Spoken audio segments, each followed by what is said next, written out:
Friends, in the last class of English 1, we had started chapter 5, Mary Legs, an extract from the novel Black Beauty by Anna Sewell. Okay, till now we have read that Mary Legs threw of the children from his back. But here, Black Beauty got buried and asked him whom he had thrown, Miss Jessie or Miss Flora. Just let's see in the next page of the chapter that what he has done. Okay, now we will do the reading first, okay, of the chapter, that what in this chapter it is explained that now Mary Legs looked offended and said, "Of course not. I would not do such a thing for the best oats that ever came into stable. Why I am as careful of our young ladies as the master could be, and as for little ones, it is I who teach them to ride when they seem frightened or little unsteady on my back. I go as smooth and as quiet as old pussy when she is after a bird. When they are all right, I go on again faster, you see, just to get them used to it. So don't you trouble yourself preaching to me. I am the best friend and the best riding master those children have. It is not them, it is the boys." Now here Mary Legs got angry with Black Beauty that just don't say these things. Mary Legs looks offended and said, वो थोड़ा सा hurt है. Offended means hurt by saying of something. वहाँ पर वो hurt हो जाता है जब Black Beauty इस तरह से बोलती है. यहाँ पर offended and said, "Of course not. I would not do such thing for the best oats that ever came into the stable." यहाँ पर वो बोलता है कि वो स्टेबल में ओट्स, जो बेस्ट ओट्स, जो ओट्स होते हैं, जो आपका फूड होता है, जो एनिमल्स को दिया जाता है, ये उसके बारे में बता रहे हैं कि ये food for people and oats जो यूज़ होता है, वो मिलता है जो जानवरों को खाने के लिए, वो बहुत ही अच्छे ओट्स होते हैं और वो उसको स्टेबल में मिलता है खाने के लिए. Why I am careful of our young ladies as a master could B.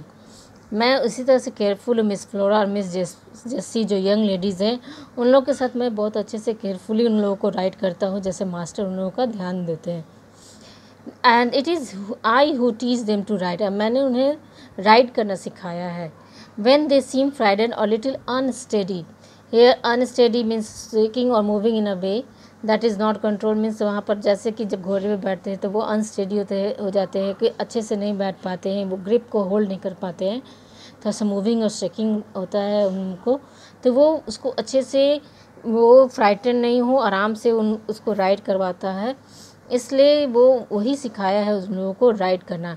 I go as smooth and as quiet as old pussy. Old pussy is cat है. मैं इस तरह से मूव करता हूँ. वो बताता है कि वो लोग जब राइड करती तो मैं बहुत स्लोली मूव करता हूँ, स्मूथली मूव करता हूँ, जिससे वो लोग डरे नहीं. When she is after a bird, जैसे कि वो पक्षियों को पीछा करती है हॉर्स पे बैठकर, मेरी लेग्स के पीछे बैक पर बैठकर, तो वो उसका ध्यान देता है, आराम से उन लोगों को ले जाता है. When they are all right, I go on again faster. फिर वो जब अच्छे से आराम से बैठी रहती हैं बैक पर, तो वो उन लोगों को फिर अच्छे से फास्टर तेज़ी से ले जाता है जब वो उनका डर ख़त्म हो जाता है. You see, just to get them used to it, so you don't you trouble yourself preaching to me. Preaching means यहाँ उपदेश. मुझे उपदेश मत दो कि मुझे क्या करना है, मुझे पता है, मुझे किसके साथ कैसा व्यवहार करना है, मुझे पता है. I am the best friend and the best riding master those children have. और मैं बहुत ही अच्छा उन लोगों का बेस्ट फ्रेंड हूँ और बेस्ट मास्टर, राइडिंग मास्टर हूँ. उन लोगों को अच्छे से केयरफुली देखता हूँ और उन लोगों को राइड करना मैंने ही सिखाया, मुझे मत सिखाओ. It is not them, it is the boys. It is not the Miss Flora और miss Jessie, it is the boys. इसने वो गुस्से में इतनी सारी बातें बताता है कि मैं उन लोगों के साथ ऐसा नहीं कर सकता. मैंने उन्हें राइड करना सिखाया है, मैं उनका ध्यान रखता हूँ जब मैं राइड करता हूँ, तो मुझे तुम मत समझाओ. और मैं उन लोगों को नहीं गिराया हूँ, बल्कि बॉयज़, जो 2 बॉयज़ थे उन लोगों को जो मुझे तंग करते थे. यहाँ पर फिर हम लोग इस पैरा में पढ़ेंगे कि किस तरह से उन बॉयज़ को वो गिराता है. Boys said Merrylegs shaking his mane, वो अपने बालों को हिलाते हुए बोलता है, are quite different, they need to be taught, just what's what. The other children had ridden me about for nearly 2 hours, and then the boys thought it was their turn. So it was, and I was quite willing. They rode me by turns, and I galloped them about, up and down the fields and all about the orchard for good hour. They had each cut a long hazel stick for a riding whip, and hit me a little too hard. But I took it in good part, till at last I thought we had enough. So I stopped 2 or 3 times as a hint. Here, now just he said Mary Legs that why he has done this. Boys, said Mary Legs. वो अपने सर हिलाते हैं. Boys are quite different, boys बहुत ही अलग है, उन लोगों का नेचर बहुत ही अलग होती है. दे नीड, उन लोगों को ज़रूरत थी कि वो लोग जिस तरह से व्यवहार कर रहे थे, बिहेव कर रहे थे, जैसा का तैसा.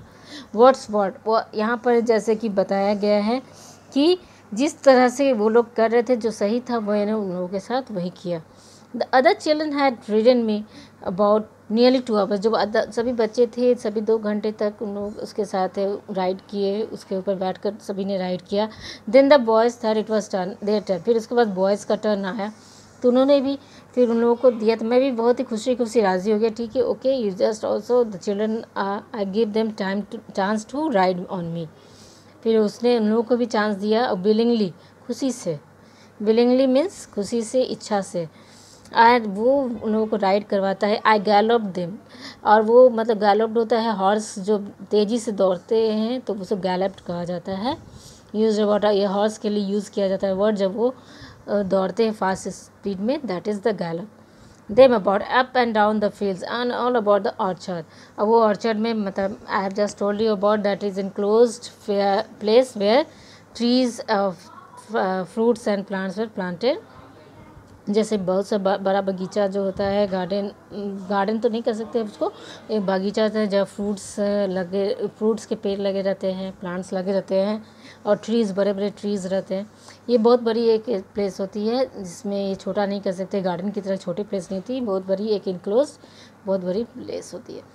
For a good hour they had each cut a long hazel stick. अब वो लोग ना क्या करते हैं कि जो बच्चे जो बॉयज़ रहते हैं, जैसे कि in the picture you can see, जो स्टिक है हाथ में एक एकदम हार्ड स्टिक ले लिए थे, और riding whip for the riding whip मतलब जब घोड़े को चाबुक लगाते हैं, वाइप इज़ द चाबुक जो होता है. Hit me little too hard, और वो लोग जोर से उसे मेरी लेग्स को उससे स्टिक से मारते हैं जिसको वो बहुत ही हार्ड कस कर लगता है. बट वो शुरू में कुछ नहीं करता है कि ठीक okay, but I took it in good part. बोले ओके, घोड़ों को जब चाबुक लगता है तो वो तेज़ी से दौड़ते हैं, तो वो इसलिए उसको वो बुरा नहीं लगता है. But again he does this, फिर वो दोबारा करते हैं तो इसलिए वो गुस्सा आता है. So I stop 2 or 3 times I hint, फिर वो रुक कर उसको हिंट देता है कि डोंट डू दिस. मतलब जब वो मार खा रहा था चाबुक से मेरी लेग्स, तो वो रुक जाता है. बॉयज़ को कहना चाह रहा था कि अब ये से चाबुक से, इस स्टिक से नहीं मारो, but they do it again. Boys think a horse or pony is like a steam engine and can go as long and as fast they please. They never think that the pony can get tired or have any feeling. So as the one who was wiping me could not understand, I just rose up on my hind legs and let him slip off behind. That was all. Here he just says, boys think a horse or a pony is like a steam engine. Here it is compared like a steam engine. It is a simile that वो वहाँ पर मेरी legs बताता है कि वो boys हमें समझते हैं स्टीम इंजन की तरह. Can go as long as fast as they please, जब तक वो चाहेंगे चलते रहेंगे और तेज़ी से दौड़ कर चलते रहेंगे. They never think that the pony get tired, वो कभी नहीं सोचते कि पोनी भी थक जाएगा, एक पोनी भी थक जाएगा, और हैव एनी फीलिंग, और उसको कोई फीलिंग है. So as the one who was wiping one could not understand, I just rose up and my hind legs. वो hind legs is the front legs.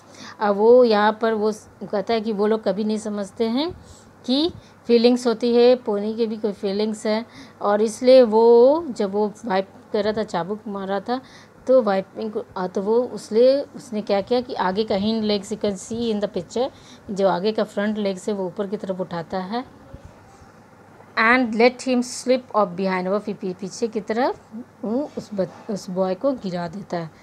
That was all.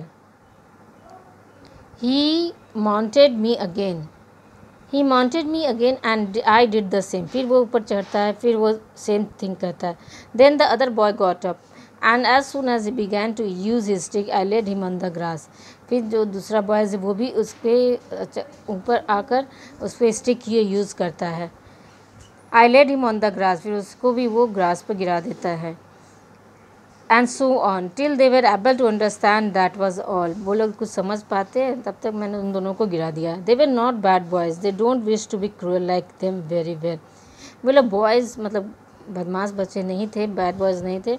They won't wish to be cruel. I like them very well. But I had to give them a lesson. When they brought me to James and told him, I think he was very angry to see such big sticks. He said they were not for young gentlemen. Yet this is just what here. वो बोलता है कि वो तो बदमाश बच्चे तो नहीं थे, बट ये they don't wish to be, I like them very well. अब वो क्रूअल जानबूझ के क्रूअल तो नहीं बनना चाह रहे, but they use this, so I had to give them lesson. इसलिए उन लोगों को लेसन देना ज़रूरी था. और वो लोग जब उसको जेम्स के पास ले जाते हैं, I think he was very angry to see such big stick. James बहुत गुस्सा होता है, जो उसको केयर टेकर था, हॉर्सेस का जो देखभाल करता था, स्टेबल बॉय, वो जो उसको देखता था, तो वो बहुत गुस्सा होता है बिग स्टिक्स का. He says they were not for young gentleman. और वो लोग बोलता है कि तुम लोगों के लिए ये स्टिक्स नहीं है. Okay, till now we came to know that Mary Legs didn't throw off Miss Jessie or Miss Flora. He get cleared the confusion of Black Beauty that he has done this to the two boys. Okay, now till now we have read that and it is get clear to you all. I hope that you have enjoyed the story till now. Here we will move towards the next what happened in the last after this class. In the next class we will move towards it. So first of all you will note down the word meaning and underline the hard words of the chapter. Okay, there are many hard words here, you can see that you can underline it. Okay, offended is there. There are many others also, you can see oats. And while you will do the reading, you can came to know about the many hard words also. You will underline all the hard words and you will note down in your homework copy.